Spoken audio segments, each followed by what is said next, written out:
right, go for it. Cool. Alright, 150 billion.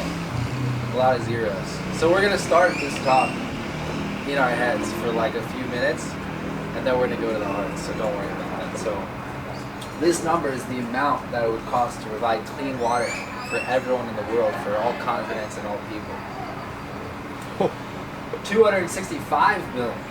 Does anyone want to guess what this is? What did you say? Food. Something I'm not gonna like. You heard this one before. No, it's the annual cost to provide food for everyone in the world. Okay. We're gonna add a few more zeros. 3.8 trillion. Anyone want to guess it? What? Shelter. Shelter. No. Close. Close. Oh. Close? No, not close. This is climate change. Climate change. $3.8 trillion. We can permanently prevent climate change. Okay. So the UN, they came out with the social development goals. There were about 17 of them. Came out with them like 5 or 10 years ago. And they say that these are basically the 17 things that we have to solve to change the planet, to make there to be a minimum quality of life for everyone. So everybody on this planet will have a good life, food, water, shelter, opportunity, and happiness. And so this is just the cost of 3 of them, $4.3 trillion. And there are 14 more that I haven't even added to this. So who knows what this number means? 450 billion. Nobody wants to guess? Not even a try? I'm waiting for the one that's gonna piss me off. So. None of them are gonna piss you off. Oh, okay. This one might. So this is the annual contribution to charity. It's about 1/10 of what it takes to solve 3 different of the social development goals. And like I said, there's 5 times more that we haven't even put in that number. And then we have this number, $73 trillion. 18 times what it would take to solve those 3 issues.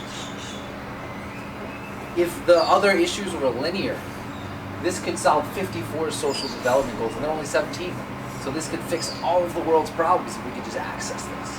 Wow. Anyone want to guess where this money is sitting? What? On the floor, you said? War? Oh, war. No. What'd you say? Like we said, I think 1% of the population that owns like how much of it. Yeah. Guess? No. This is Corporation. Yeah. Okay. Look at you guys are so smart. This is the money that's currently invested in businesses around the world. So if we can access this money, we can solve all of the social development goals, and we can solve any problem that we have in the world. And so for this presentation, we have 3 different conscious concepts and 3 different growth powers. And so the first one that I'd like to present to you is that business, not philanthropy, is going to change the world. And it's nothing against philanthropy. Philanthropy has a lot of importance. Philanthropy is really good for mitigating problems that we have. As business, it takes time to build up. But if we really want to solve the world's problems, the only way we're going to do it is through business. What's next? Oh, I got a visualization for you guys. So now we're going to get into the heart. And these visualizations are really powerful. What we're going to do is we're going to have you in tune with your heart. We're going to shut off your conscious brain. But when you shut off your conscious brain, your subconscious has an influx of energy, because it doesn't need to think about the senses. It doesn't need to control all these different things. It has all that energy for the subconscious brain, and this is where all of your memories lie. So every single experience you've ever had, every single thing you've ever learned, every single thing that you've ever seen, done, heard, smelled, tasted, it's sitting in your subconscious, and when you turn off your conscious brain, you have access to this. So I'm going to invite you all to close your eyes, keep your smiles going, close your eyes, and I want you guys to first get in touch with your heart. I want you guys to breathe deep and focus on the space in the middle of your chest. And as you focus on that space, I want you to send love to the organ that beats 1,000,000 times a day. You don't even have to think about it. You don't even have to do anything. This organ beats and it keeps you alive. And I want you to breathe in and out of your heart. And as you focus on your heart, I want you to picture yourself 1 month, 3 months, 6 months, 12 months, 5 years from now, where everything that you think about this world that's wrong is right. Where every day you wake up and your work is your play, your work is your mission, and your play is your play. You get a play in the workday and you get a play after that. You're solving the world's problems and you're making more money than you've ever even dreamed of. And I want you to keep that with you. For the next hour and 15 minutes, what I'm going to teach you is going to help that become true. It's going to help your dream life become your reality. So I want you to think about this as you're listening to the presentation and understand that if you get this, this is what you can have. Close your eyes. All right, you can open your eyes now. And before we get on, I just want to say thank you for being here. It's Saturday. It's 3 o'clock. We're in Tulum. You could be at the beach. You could be at the pool. It's Sunday. It's 3 o'clock. You can still be at the pool. You can be at the beach. You can be at the bar drinking pina coladas. But you guys decided that you're gonna be here and you're gonna build a business and you're gonna change the freaking world. Like, you know, I'm up here speaking, but you guys are the ones that are like really special. So thank you guys for being here. So what is possible? This is the second conscious concept. People talk about this a lot. Nothing is impossible.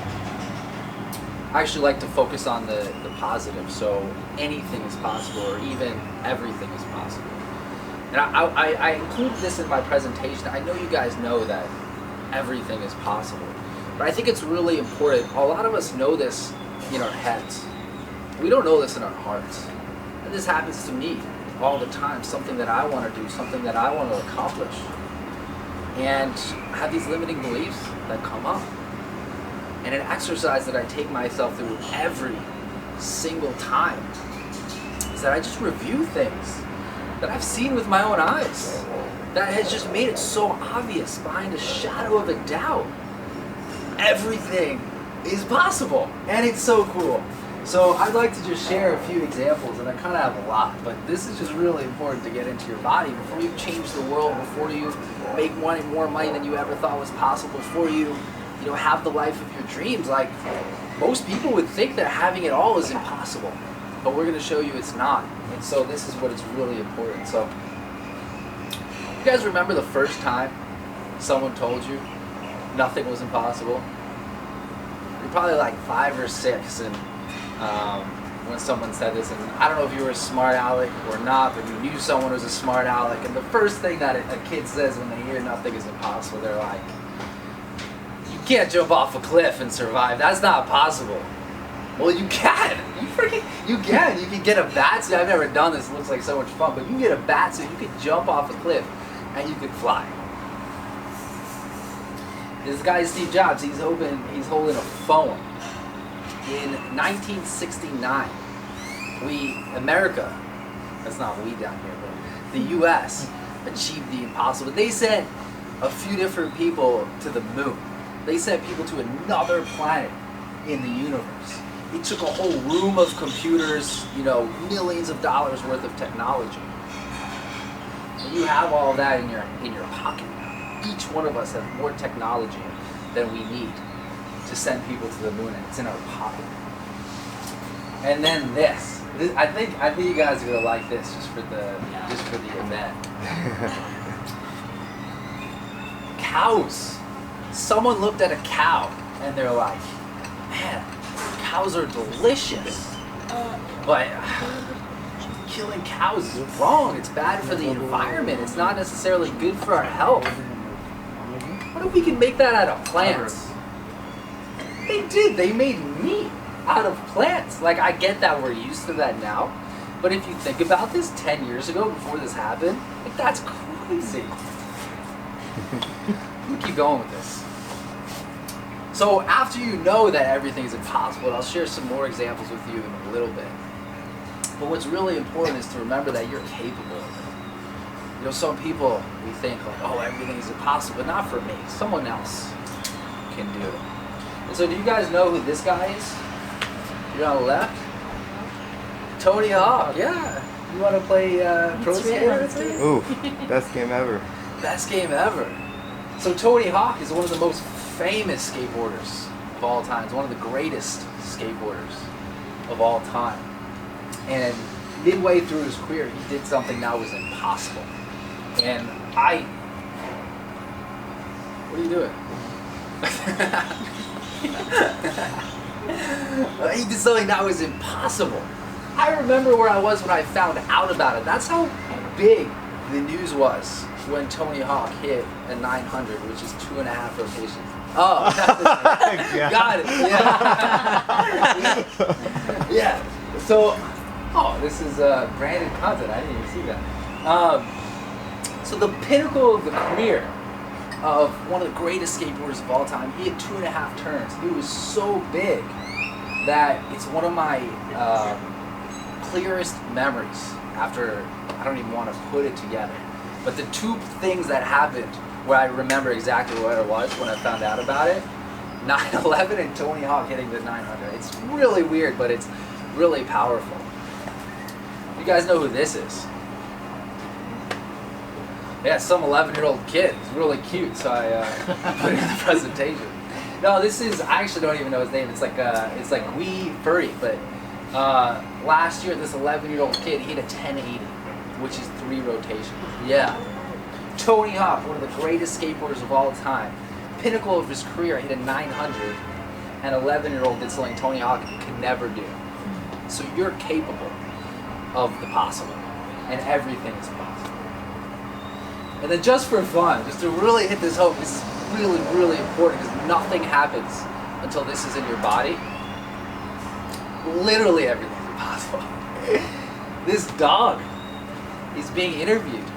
The dog just retired after 4 terms as mayor of a city in Minnesota. Swear to God, this dog won 4 terms in a row as mayor. He could be president of the universe. Love Astronauts, 1969 when we sent astronauts to the moon, they had carried their luggage because wheeled suitcases weren't even invented yet. We couldn't even figure out how to stop carrying our luggage when we sent people to the moon. It's possible. And then this, I just threw that in because it's a really fond memory. Has anyone here done peyote? No. Nope.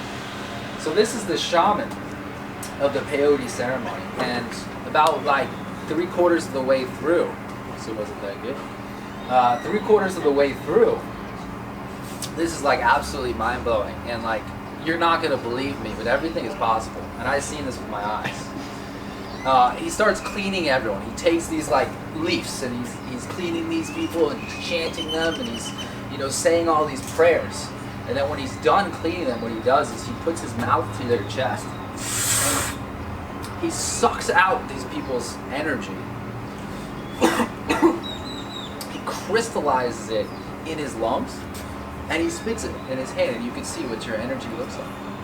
What? And he does it over and over and over again. And I'm there with my friend. He's an analytical engineer. He doesn't believe anything without scientific proof, but we're watching. He doesn't put his hands in his pockets. He doesn't like have any fancy handshake. His hands are using these leaves. He can't be doing anything with them. And they happened to put the like paper towel in front of us where they were collecting these crystals. And one after another, until there were 65 crystals, we watched build up. And after that, like, I was just so sold. There's just, everything is possible. This guy literally sucks out your energy and turns it into crystal. And there's just nothing else that could possibly be happening. So everything is possible. And you're capable. So we have another visualization. We got 5 of these, so stay a while. It's going to be fun. So I invite you to close your eyes. And breathe deep. Focus on the space in the middle of your chest. And feel the energy. Send love to the organ that beats 1,000,000 times a year without you having to think about it or do anything. That keeps you alive. Send some love to that organ. And then breathe in and out through your heart.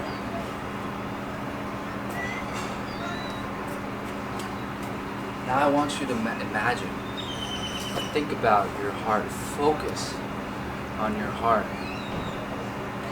Think about the first thing that comes to your mind that needs to be fixed in the world. How should the world be? What shouldn't be in the world? And I invite you to open your eyes. I want you to consider that whatever came to you, the first challenge that we face is something that you are at this moment most interested in. This is the challenge that you are most capable of helping, that you're most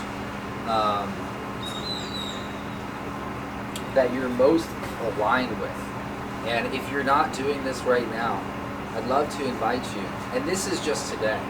Your heart has your wisdom, but every day we're growing and we're learning and we're creating new interests. Mm-hmm. So for today, this is the most important challenge in your life. So if it's not in your business, I'd like to invite you to consider how you can put this in your business, how your business can help move the world closer to solving this issue. And if you don't want to put it in your business, how can you do something on the side?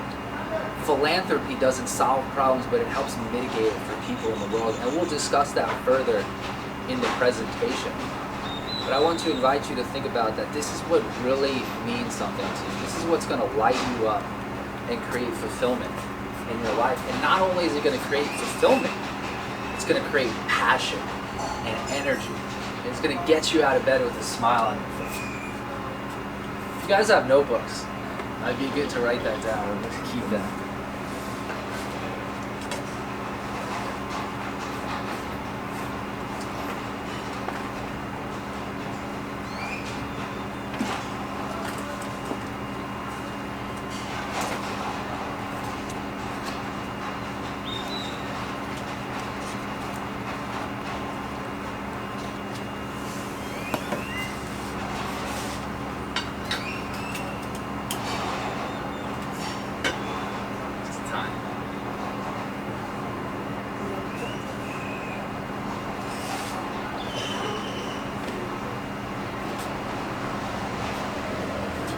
Give you another 20 seconds on that.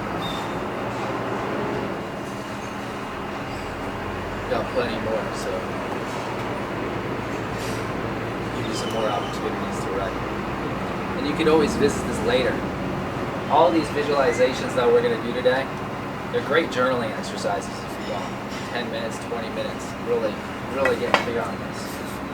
What does that stand for? Oh, great question. BHAG. It stands for Big, Hairy, Audacious Goal. Thank you. I totally forgot about that. So Big, Hairy, Audacious Goals are basically like 25-year plans of like what you really want. It's also, this is a Bernhard Railroad company. It's started by Tim Ballard, is he CIA or Homeland Security? Ex-CIA. When he was abroad somewhere, he discovered this really massive industry of like really like the worst possible industry ever of child sexual slavery.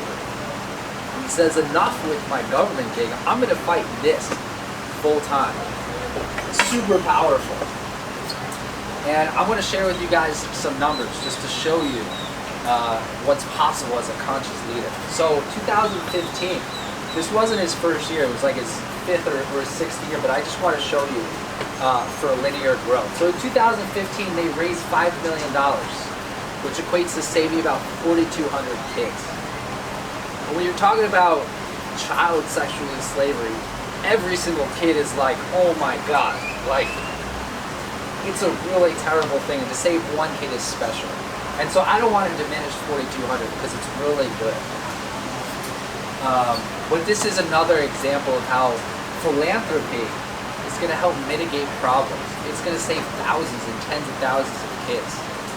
But I would submit that in order to end child sexual slavery, there has to be some business that comes in and either allows the people running the child sexual slavery to live a different life so they don't get into it, or in some way can combat it and be sustainable. So 2015 they did this. 2016 they raised $6 million, saved about 5,000 kids from child sexual slavery. That's pretty cool. That's about a 20% growth, which that's really good, especially for a charity. Let's see what happens next. Wow. $12 million in 1 year. They doubled it out of nowhere. They saved 10,000. It's probably doTERRA. It's probably what happened. Yeah. Maybe that was just an anomaly. I don't know. That could have just been a one-off. Let's see what happened in 2018. 17 and a half. They had the same amount of growth. It's looking like maybe this is consistent. They saved 15,000 children from sexual slavery. 2019. Same thing, another $4 or $5 million, saved 17,500. 2020. You can't get the numbers on this, so I estimated it. But what happened in 2020 is in one day, they raised $20 million. Yeah. So if they had the traditional growth, that would be about 45 million. 37,500 kids saved. And so in 2015 they were growing by 20%. And then all of a sudden they started growing by 200% a year. So what happened? They understood the power of partnerships. That's why you said that. You said it. Yeah, but it's not doTERRA, but No. yeah, I should have mentioned this before I said that. The power of partnerships. Everyone here in this room or outside area, you're capable of everything. You could do operations, you could do marketing, you could do sales, you could do management, you could do it all. Everything you can do. If you want to give up all your time, if you want to spend all your money, if you want to use all your energy, you can do it. The power of partnerships allows you to multiply yourself. And why this is so important in conscious leadership is because money is not what people are chasing. Happiness is what people are chasing. And what brings happiness more than money? Love. Love. Friendship. Changing the world. Oh, yeah. And if you're changing the world, people want to be a part of it. And that's a gift. So, the last growth power is giving the gift of participation. Allow people to be a part of your mission. Allow people to change the world. It doesn't have to cost money. It can even make you money. You know, if you think about sales, if you're a conscious leader, every sale you make, every new customer, every new client is ripping you off. They're giving you money. You're giving them a new life. They're coming out way ahead. So give the gift of participation. And that's what happened in 2016. Tony Ballard, do you guys know who this guy in the middle is? 6'7", 280 pounds. How do you guys not know? This is Tony Robbins, undercover. Wow. One in the middle? The one in the middle. Oh, wow. What? Yeah, this is him. They actually took him on a mission where they freed about 20 kids from sexual slavery in Haiti. They gave him the gift to participate in what they were doing. And then he screens their name at every event that he has. And that's how they increase their revenue. And that $20 million day in 2020, that was his 60th birthday. He spent millions of dollars on a birthday party and raised $20 million for another organization. That's the power of partnership. He didn't get paid anything. They didn't do anything. All he gets to do is be involved in changing the world. And that's the access that conscious leadership offers. That's what leading through your values. That's what understanding everything is possible. That's what understanding how big, oh, this is a philanthropy. We're going to change the world through business. That's what's possible. Ooh. So in summary, if you guys want to take a picture, feel free. These are the 3 conscious concepts of conscious leadership. Business will change the world, and your business will change the world. Everything is possible. Everything is possible for you. You are capable of everything possible. Then understand the power of partnerships and how you can go from growing at 20% a year to growing at 200% a year to doubling. That is 200%.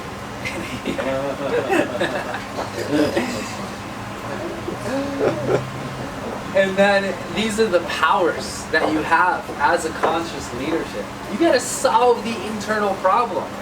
You gotta make life. Do you want the other side?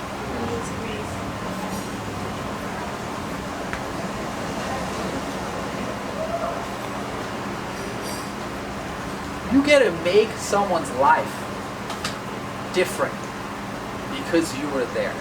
They'll understand that once you were in their life, there was a changing point and they became a new person. They had a new life.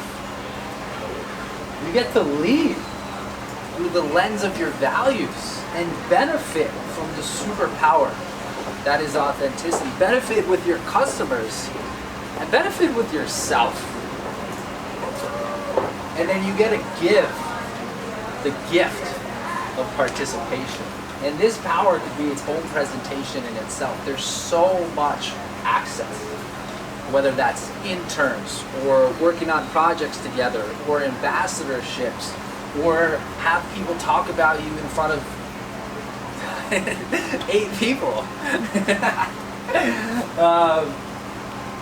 But these are your powers that you have access to as a conscious leader that will lead towards growing faster than ever before.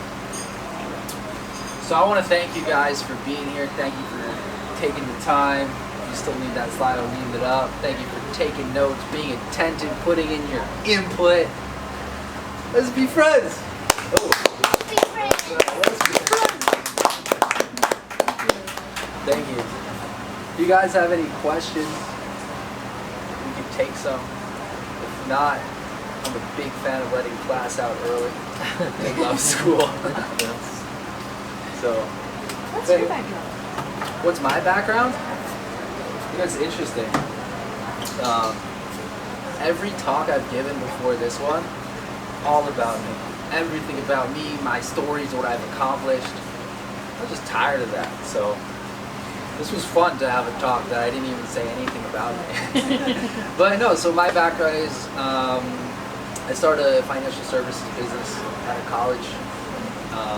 After a couple of years, there were some situations that happened. I got really depressed, really hated what I was doing. This was around the time when I found Tony Robbins. My business was about to fail, and he saved my life, saved my business. So I sold that business, and then I started a food company called Koohlah. And so the way I talk about Koohlah is first I ask a question, and I say, you know how some people, when they look at a bag of chips, and they're like, that's really good, but if I start, I won't stop. And then they have this internal debate, like, do I want it with that consequence? And they always choose, like, yeah, I'm gonna have the freaking chips because they love chips. And so what we did was we created a new type of chip using only binge-proof ingredients that basically trains your body that when you've had enough, you're done. And we get emails all the time. They're like, I really love your chips, but this weird thing happened. I was eating them, and then I didn't want any more. And like, I love this. Has never happened before. It's so cool. And so after doing business with us, they take control of their eating. And how you do one thing is how you do everything. So they take distinction. But if you want another one, Peter Diamandis talks about your massive transformational purpose. So like if your next 25 years went exactly the way you wanted it, like what is one goal you would reach? And like if we were talking about earlier in the presentation, like a BHAG would be clean water for everyone, or no more hunger, or permanently reducing climate change.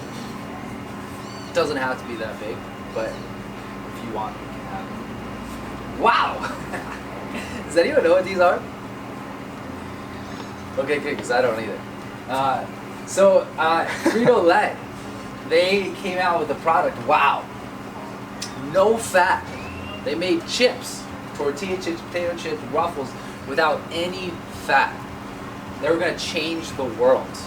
In the first year that WOW launched, this was about like, I think it was 96 or 98. In the first year, they did $400 million in revenue. Yeah. Imagine starting a business and doing $400 million. You guys would be retired after 1 year. In their third year, they did $200 million.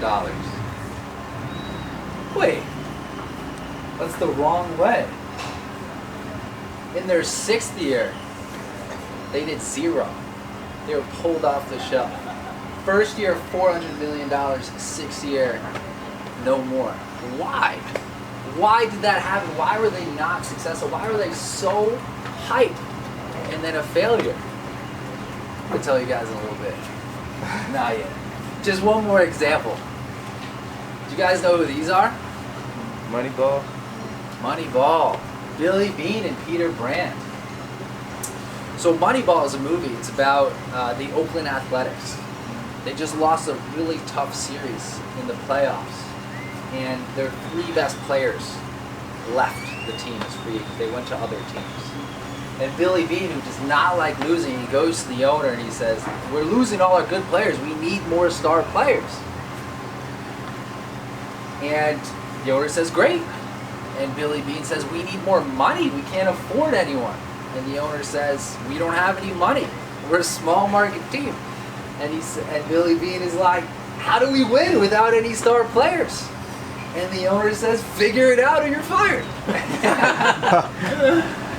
So he goes and he searches. And he meets this kid, Peter Brandt, who's some like a kid in college, never had a job before. And Billy Beane is he's the general manager, but he used to be a baseball player. He was drafted in the first round. He was supposed to be one of the greatest baseball players coming out of the draft.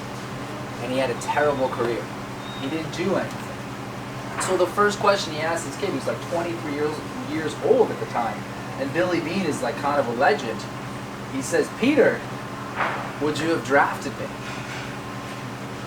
And Peter says, yes, in the 9th round. And Billy Beane says, you're hired. That was it. That was the whole interview. And why the 9th round? Like, that's so specific. And what Peter Brand knew,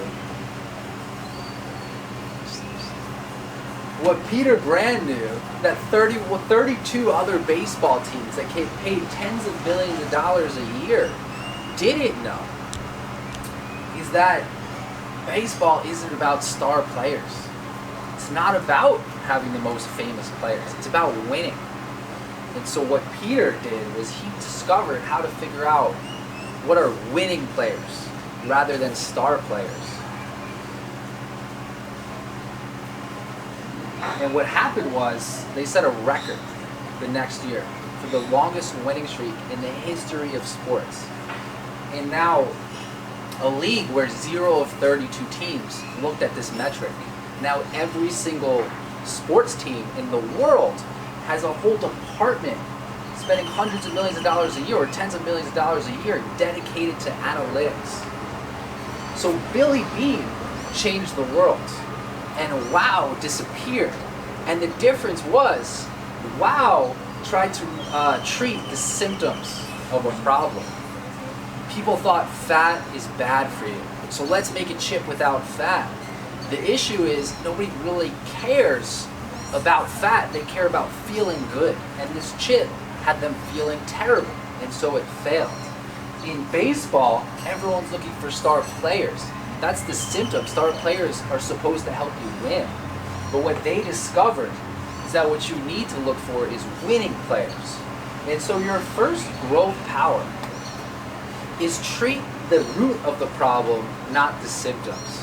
And so another way to say this is treat the internal problems, not the external problems.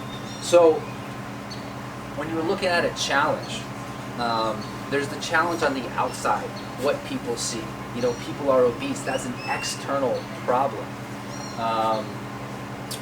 People want star players because they contribute to winning. It's an external problem. But if you focus on the internal problem, which is what people who are dealing with when they have this, when they're obese, what they're dealing with is they can't control how they eat. They're dealing with is stress. When they're stressed, they get to go to food. So it could be a bad relationship in their life. It could be life just not going the way they want. And so we have another visualization about this, and this is super powerful because you don't start a business to treat a external problem. You start one to transform a life. And when you understand this concept, your customers, their life will never be the same again once they do business with you. And when their life is never going to be the same, they're going to tell everyone. They're going to post it on Facebook. They're going to post it on Instagram. They're going to tell their family. They're going to tell their friends. There's a saying where if someone has a good experience in your business, they tell 2 people. But if someone has a bad experience, they tell 10. And that saying is just not true. Think about the people, the businesses in your life where once you did business with them, you had a completely new life. How many people did you tell? I know for me, Tony Robbins, and I'll talk about him later, he saved my life. I was on a path for destruction when I found him. He saved my life, and now he's been in every single talk that I've ever given in my entire life. And I've spoken for thousands of people. So I've told thousands of people about his work because he treated not my symptoms of wanting more money or being more successful or being famous. He treated the real problem of not being happy. And so I want to invite you guys into a visualization that will help you understand the people that you're trying to help on a deeper level so that you can transform their lives and grow your business at the same time. So close your eyes.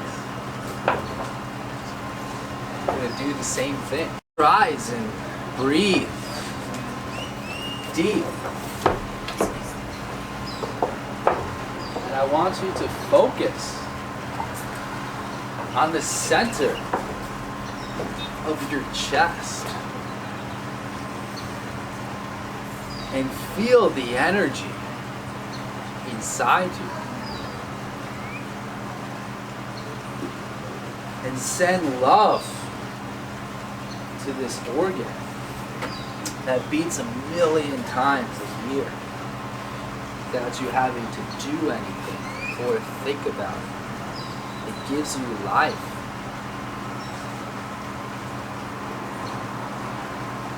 And breathe in and out of your heart.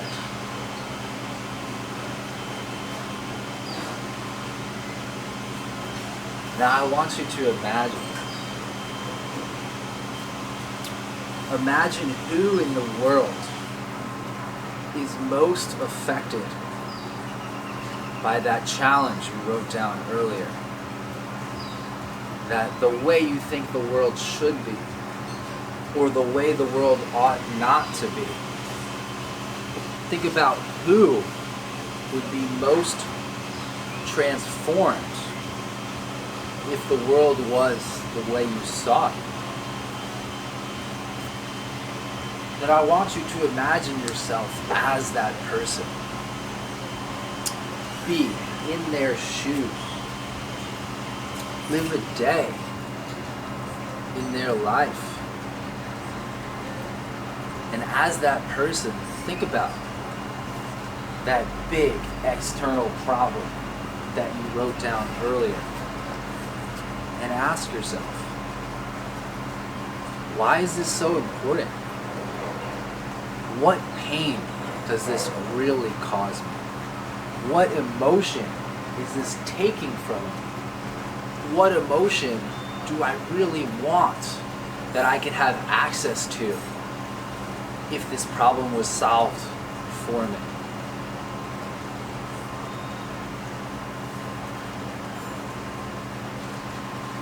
And when you have that problem, I invite you to open your eyes and write it down.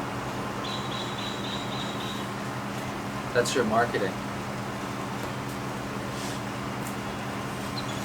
That's what's going to help you take your customer, your clients, your employees from the life that they have right now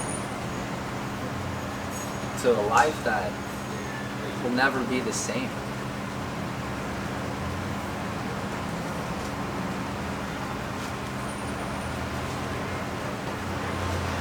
You guys are going to change some lives? This is so cool.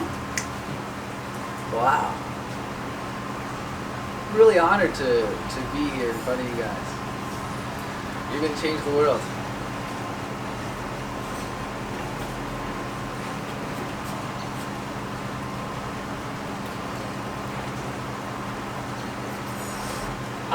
I really like this position because it seems like such a dichotomy after we just had this touching moment and now Hugh Hefner is on the screen. But Hugh Hefner, the guy that we know, he doesn't exist. Hugh Hefner is a character, someone that was made up and act to market a company. And after 60 years of playing Hugh Hefner, he's become a lot like the guy that we think he is. But when he started the company Playboy in 1958, I think it was, Playboy was a social enterprise. Hugh was in a marriage. His wife cheated on him because she was unhappy with their private life. And what he discovered is that most of his friends were unhappy in their private lives because nobody would talk about sex. Sex was this thing that people did in secret. Nobody understood it, and nobody had needs that were met because they didn't have any conversations about it. And so Hugh said, this is wrong. We should talk about sex. It's something we all do. It's something that brings great pleasure into our life. And he started Playboy to help create sexual liberation. And I don't have any proof of this, but we're pretty liberated compared to 60 years ago, and I would say have played a really big part in that. Another thing about Hef is he's known for being such a big part of the civil rights movement. Nobody knows this about him. Aretha Franklin credits Hugh Hefner with giving her her first stage. Eddie George, a famous black comedian, credits Hugh Hefner with creating his career. Malcolm X, Playboy was the first organization to bring Malcolm X's words to the world. MLK gave Playboy the longest interview in his entire life. And actually MLK's last written words before he was assassinated were written to Playboy and actually published in Playboy. That's our last written words of MLK. And as for women, he treated his women really well. He made it known in his business that women were the stars. And this was at a time where women weren't always treated so well in business. And he didn't allow that. He knew their value and their importance. And he stood for women. And then about 6 years into Playboy, they had just opened up a club in Chicago. It's really well. And so the team got together and they said, okay, we did really well in Chicago. Let's bring this to the big cities. And so they went to New York City. They found the most amazing location for this club. They sunk tens of millions of dollars into construction and created this like really gorgeous space. And then they sold millions of dollars of memberships to tens of thousands of people. And about 6 days before this club was about to open, there was all this commotion. People were super excited. They all had their plans to be there. They found out, Hef got a phone call from his partners, and they said, Hef, we can't get a liquor license unless we pay the government $100,000. It was a bribe. And Hef, he started a social enterprise. He said, no way. There's no way we're going to bribe the government. That's just wrong. It goes against everything I stand for. They said, Hef, we're going to go out of business if we don't do this. And Hef, he always credits his success to the really smart people that he had around him. He said, okay, I trust you guys. Let's do it. And so they paid off the government, the commissioner of the liquor board. They opened up the club. It was a massive success for about 12 months. And then there was a big investigation. Playboy, all over the news, bribed the government to open up their club. And they were under a ton of scrutiny. And what Hef said was, this was wrong. I'm going to lead the charge. And he stood up and he led the charge against extortion and bribery in the government. And he helped take down the government. And I don't say that because it's great for, that was a great way to get out of the trouble he was in. But that's what he really believed in. He believed in doing what was right. And it saved his club. And then 10 years later, the company wanted to open up a casino in Atlantic City. And so they sunk $100 or $200 million to this beautiful casino. And they were doing really well. They a little overextended themselves, but they were doing really well, so they felt like it was okay. And then about a couple weeks before the casino opened, they had to get their casino license. And the board of the casino license, they looked back and they saw that Playboy 10 years ago bribed a government official for a license, and they said no. And at the time, Playboy was actually known as the third most famous brand in the world after Apple and Coca-Cola. This was like 20 or 30 years ago. And ever since then, they have not had financial stability. It destroyed the company because he decided to go against his values and lead for what he thought was best for the business, not best for the world. And it almost took him out. So this is our growth power number 2. Lead through a lens of your values. Be aligned with every single decision. Make decisions as if that person that you just were in that last meditation was in the room with you, hearing the discussion and hearing both sides. Make a decision that they would appreciate and they would understand. Ooh.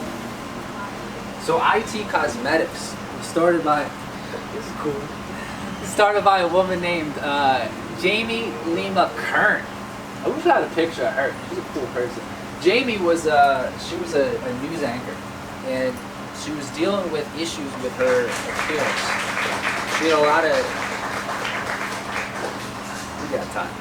She had a lot of skin issues, and she had some weight issues, and she saw that the makeup industry, they didn't care about people's health at the time.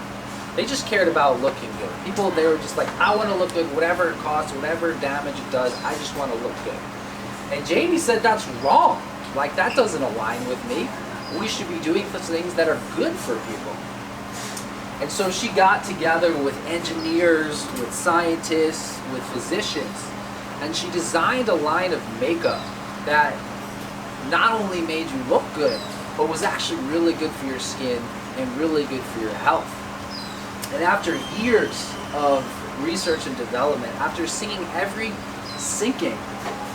dime that she had into the development of this makeup company, she went to Sephora and she said, Sephora, I have something that's going to change the world. Will you sell it? And Sephora said, no way. I don't know who you are. Get lost. And 6 months go by, 12 months go by, and she goes back into Sephora. And there's a line of makeup that's good for you, good for your health. And she's like, what is going on? And so she went back and she did some research. She found the company. They had a national distribution in Sephora. Turns out they actually bought her formulas illegally from the manufacturer and had all this money and this power, put it in Sephora in a national distribution, and we're going to destroy everything she had. But it failed. And she succeeded. She sold IT Cosmetics, I think 2 years ago, for $1.2 billion. After a company with more money and more power completely stole her idea. And how did that happen? She credits to one thing. Authenticity is a superpower. 20 years ago, you could get away for being full of it in business. But with social media now, with smarter customers, they see right through what you're doing.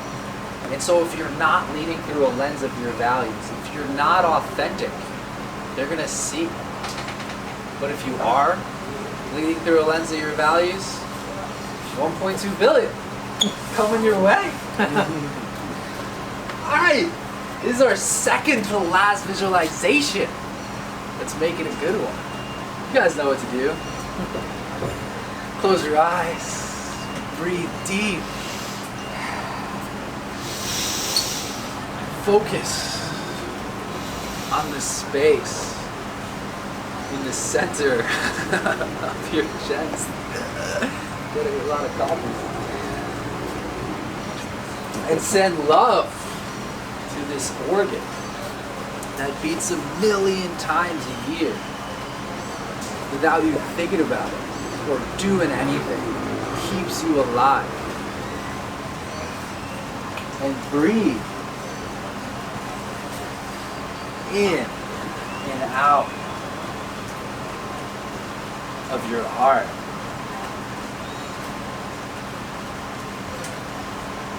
And I want you to think of a decision, an action, a step, something you can do that will prove your commitment to conscious leadership, whether it's prove it to yourself, prove it to your employees, prove it to your customers, prove it to the world. We need more businesses that are going to stand up and say, hey, we lead with our values. We know everything is possible. We understand business is going to change the world. And we solve real problems, not symptoms. We need businesses to stand up and say that. And when you have that decision, when you have that commitment, I invite you to open your eyes and write it down.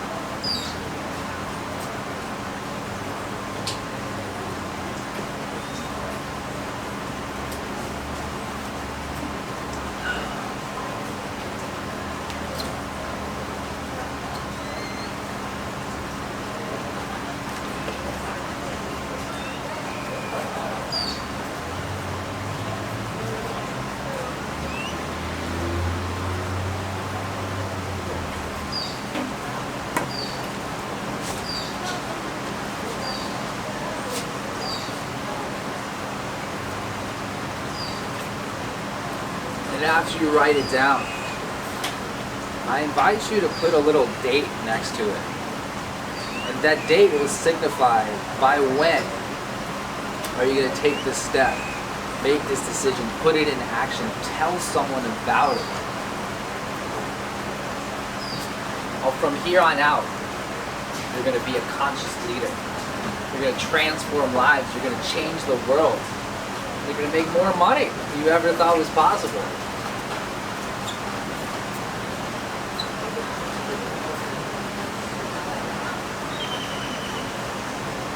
Pretty much the future of marketing will be like shows of values. Yeah. You know, it's not going to be a commercial. It's going to be more like, this is where it comes from. This is our values. This is what we believe in. So thank you for sharing that. Actually, I'd love to take that one step further. The future of marketing has nothing to do about you anymore. Right now, marketing is all about how great we are, how awesome we are. But customers don't want something awesome. They want a new life. So the future of marketing is about what we're going to do for you, how we're going to take you right now and bring you to that life that you want, how we're going to solve your internal problem. Yeah. Or at least if you want to be successful. There's a book called Story Brand by Donald Miller. See, look at that. Someone transformed my life and I'm telling a whole audience about it. That it talks about that concept, internal versus external problems. Customers are the hero of their own journey. And so as a company, you don't want to pitch yourself as also a hero, because heroes are flawed. And heroes aren't looking for other heroes, they're looking for guides. They're looking for someone to get them to where they want to go to overcome the challenge. So that book talks about positioning yourself as a guide. What's the name of that book? Story Brand by Donald Miller. Yeah. Really amazing.